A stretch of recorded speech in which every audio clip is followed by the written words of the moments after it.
Props for distinguished OU grads. Bribes at Tinker Air Base land a man in prison, and an Oklahoma earthquake forces more injection wells to shut down. This is OU Nightly.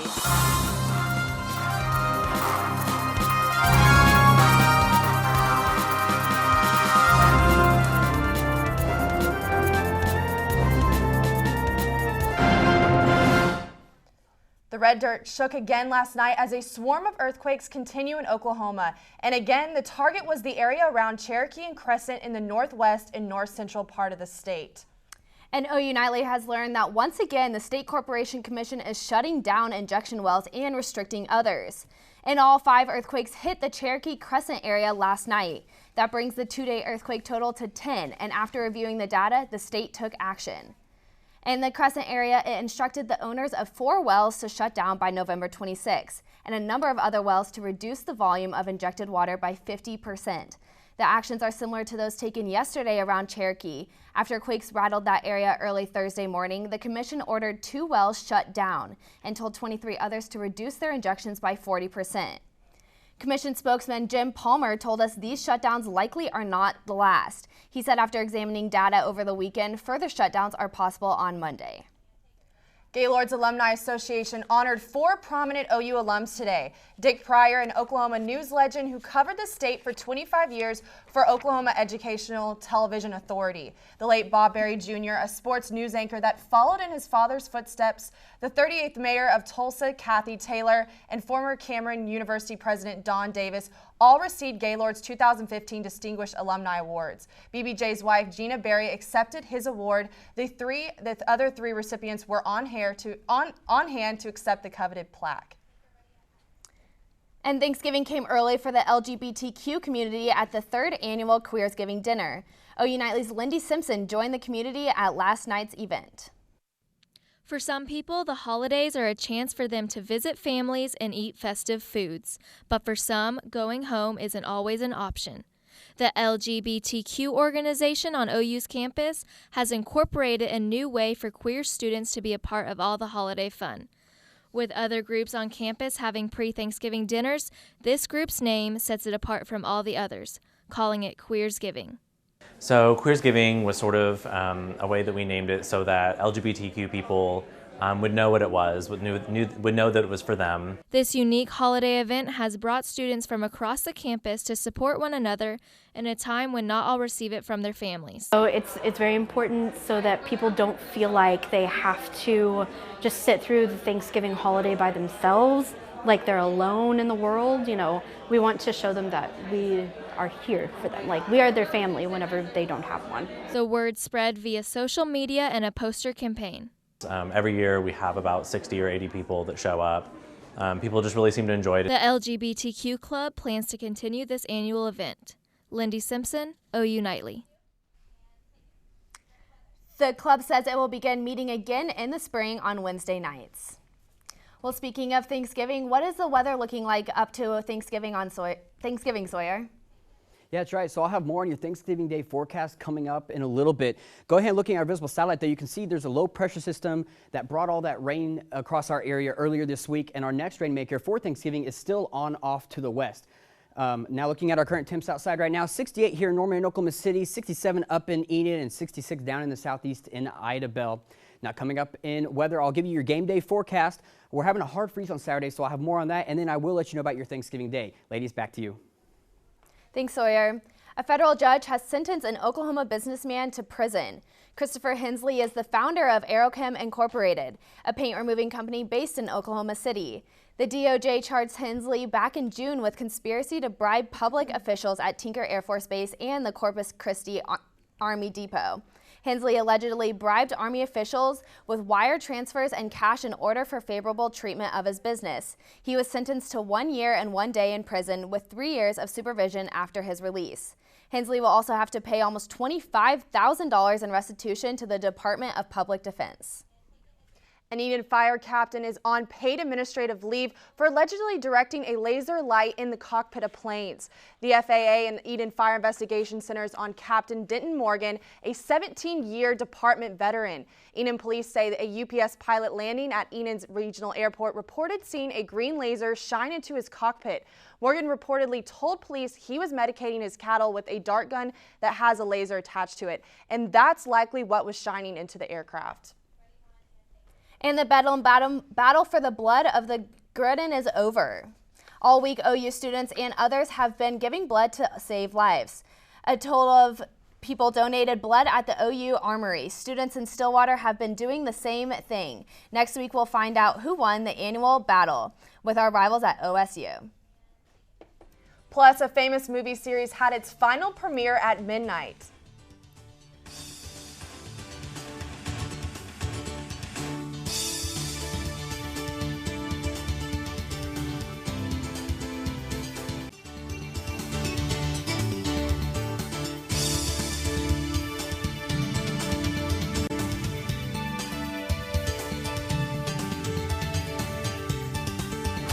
Hello, it's me. Well, that's probably how Adele would welcome you back, but I'm Rashida Kaba with OU Nightly in your Screen Scene Report. If you're one of the few people that have been living under a rock for the past month and are a little confused, those were the words from Adele's top charting song, Hello. The British singer, with her album now at #1, released it today. It was the second most sold album on iTunes prior to her release date. But don't get too excited. Adele stated she will not be streaming any of her music, forcing fans to purchase her album. And People magazine's new cover features the sexiest man alive.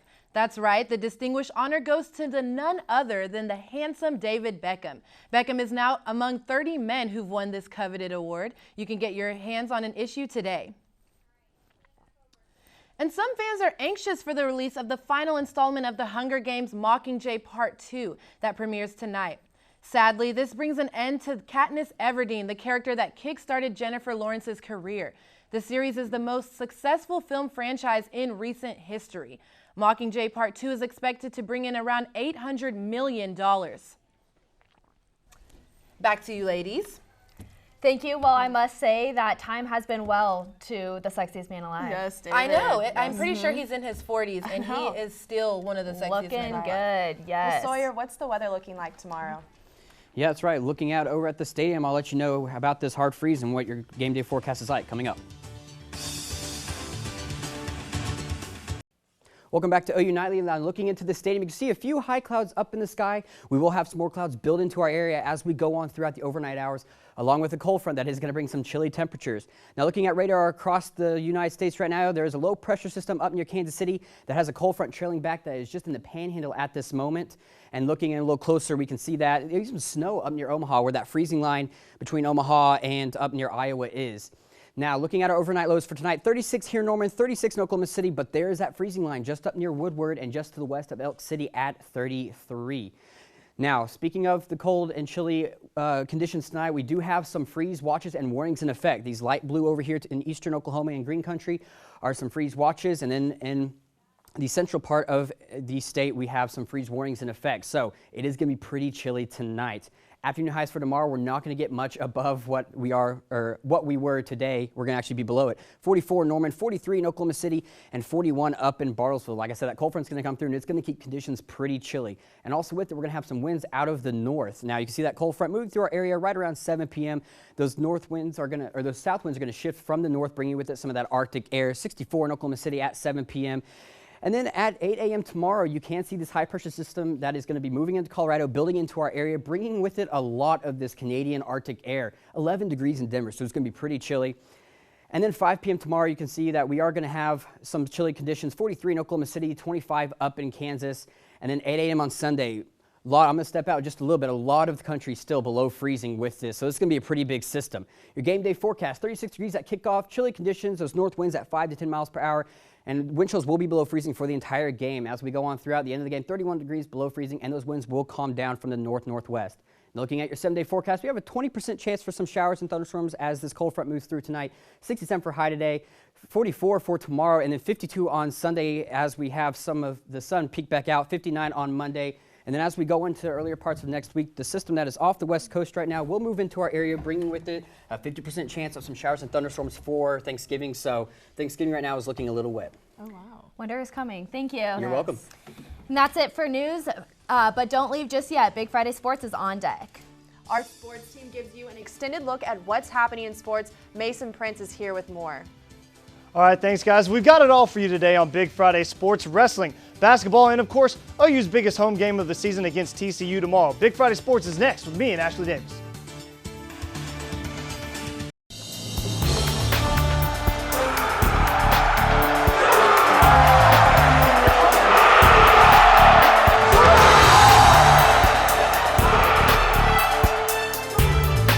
Welcome to OU Nightly's Big Friday Sports. I'm Mason Prince. And I'm Ashley Davis. It's a big-time weekend in Sooner sports, Mason. That's right. Like you said, a big-time matchup at the Palace on the Prairie tomorrow as the TCU Horned Frogs come to town. And it's our last home game as a senior. I'm kind of sad. Sadness. If we get the win, though, I'll be happy. I'll be okay. Yeah. And it's also senior night on Saturday, and the seniors talked about the emotions they'll feel playing on the Owen Field one last time. And now is the last time to play on Owen Field. It's gonna be bittersweet for sure. This is it. You have no more after this. After this Saturday, you will never play on Owen Field again. So it's hit me pretty hard right now. Oh man, it's crazy how fast time's flown by. I remember my first catch as a freshman in that red jersey, and to think I'm putting it on one more time is kind of unbelievable. Establishing the run is key for this game. By this offense running the ball effectively, it will keep this explosive TCU offense off the field. We saw how effective this game plan was last week against Baylor. The Bears couldn't get in a rhythm all game long because the Sooners controlled the ball and the clock. By having an effective run game, it will cause TCU to put more guys in the box to try and stop the run. That's when Baker Mayfield and these explosive receivers can hurt you in the passing game. Well, my key for the OU defense is to stop major playmakers like running back Aaron Green and receiver Kavonte Turpin. Green, with 9 touchdowns and over 900 rushing yards this season, makes him dangerous. We need to make sure our defense brings the pressure and stops the run game. Turpin, on the other hand, is a major threat through the air with 6 touchdowns this season. He's capable of scoring pretty much any time he touches the ball. We need to make sure our defense makes those important stops on third downs, and I wouldn't mind if Charles Tapper made some more impressive sacks. Yeah, I don't think Charles Tapper will mind it either. It's another week and another dangerous offense for the OU defense to try and contain. The Sooners have been dominating opposing offenses since the Texas loss, and they hope to continue that trend on Saturday. I mean, we're going to play for, their best shot, and they gotta win just like we do. So they're going to throw everything to the wind, and we have to be prepared for a lot of offense, and that's what we're working hard at as we speak. I mean, we don't approach it any less than any different than we approach any other game. The Big 12 is a weird conference, if you will. You see the teams that you think are out of it come and play close to it. Teams that are supposed to be playoff contenders, and we never take anyone for granted. We never listen to the he's injured here or this, that, and the other. That's just all.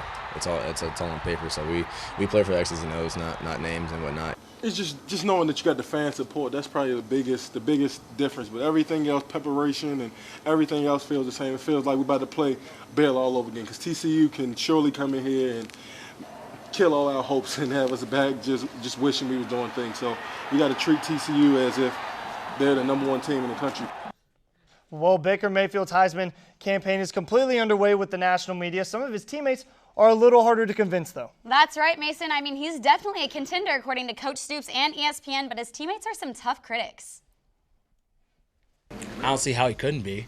I told him I refuse to give my public endorsement for him. Not yet. I guess that's our relationship, though. But I know that we the way he's playing has done the talking for him. I heard Ty talking about it outside. He's the embodiment of this award. Yeah, I'm not going to give it to him either. He won't get it from me. Not even after getting you the touchdown? No. He's gonna have to give me some more. I'm just kidding. I definitely think so. I mean, that's my boy, and the things that he does on the field is it's crazy. It's crazy. You haven't played it. Well, this is a big weekend for the Big 12. The Horned Frogs come to Norman for a 7 p.m. kickoff. K-State and Iowa State kick off Saturday's Big 12 schedule at 11 a.m. along with West Virginia and winless Kansas. Texas Tech and Texas begin play at 6:30 in Austin. And the Baylor Bears head to Stillwater for one of the biggest matchups of the weekend against undefeated OSU. Kickoff is set for 6:30 p.m.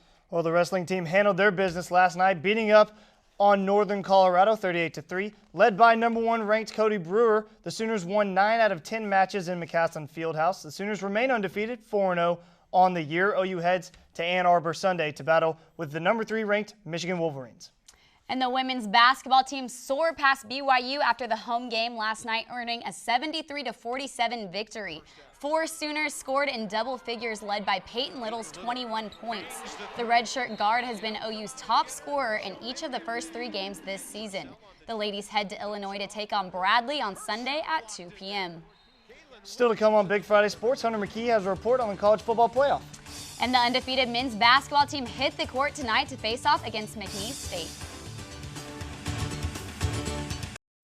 Welcome back to Big Friday Sports. Looking at tonight's evening planner, 57 by 7 p.m. Windy, those south winds at 10 to 20 miles per hour. 10 p.m. 52, partly cloudy skies. Those winds will be starting to shift to the north as that cold front has moved through the area. Southwest winds at 10 to 20 miles per hour. And then as we go on to midnight, 49 degrees, mostly cloudy skies, and those north-northwest winds still at 10 to 20 miles per hour with some gusts up into the 30s or even 40s. So it's going to be a pretty chilly night with those winds. Mason, Ashley, back to you guys. Thanks, Sawyer. You ready for this cold? I mean, you're from California, used to like 70-degree winters. I know. Are you I'm gonna thinking be okay? 5 layers. maybe layers. maybe 4. Are you going to be all bundled up, have a little Oh, beanie you will on? not. You wouldn't recognize me. Okay. Oh my gosh. All right, talk about the TC. Talk about TCU. Although this is a big conference matchup for the Sooners, TCU is still facing a couple of injuries. TCU's dominant wide receiver Josh Doxson suffered a wrist injury making a catch in a loss to OSU 2 weeks ago. He's not playing this weekend against OU, and he's not playing for the rest of the regular season. And TCU QB and Heisman candidate Trayvon Boykin is questionable for this weekend's game after suffering an ankle injury against Kansas last week. Both OU and TCU have 1 loss for the season, but OU has to claim the win to stay in the running for a Big 12 title. The college football playoff is the goal, but as of now, the Sooners are on the outside looking in. Hunter McKee reports on how the team likes their chances for the second edition of the college football playoff. Well, it's hard to believe that the season has almost come to an end. With only 2 weeks left in the college football regular season, the Sooners have found themselves in consideration as one of the top 4 teams. But first things first, they need to win these next 2. You have opportunities, but the only way anything happens for us is. And Oklahoma volleyball opens a home stretch of 4 home matches in 8 days to close out the 2015 regular season. OU snapped its third 3-match slide of the season with a sweep in Waco on Sunday. This weekend, the Sooners welcome TCU to tip off the stretch on Saturday at noon. Well, the 8th-ranked men's basketball team has their regular season home opener tonight at the LNC. The Sooners have not lost a home opener since Clinton's first term in office. OU returns home after beating the Memphis Tigers on the road Tuesday 84-78. Buddy Hield had 30 points, 3 assists, 2 blocks, and 3 steals in that game. Tip-off is at 7. And the Oklahoma City Thunder looks like they'll be without Kevin Durant for at least 1 more game. But given Russell Westbrook's play as of late and their success at home against the New York Knicks, they probably won't miss him too much tonight. The Thunder take on the Knicks in the Chesapeake Arena at 7 p.m. Warriors trying to remain undefeated right here, but Chris Paul and DeAndre Jordan have other ideas, and Lob City, the alley-oop, puts them up by 5. Josh Smith now gets this steal and takes it coast to coast to the rack.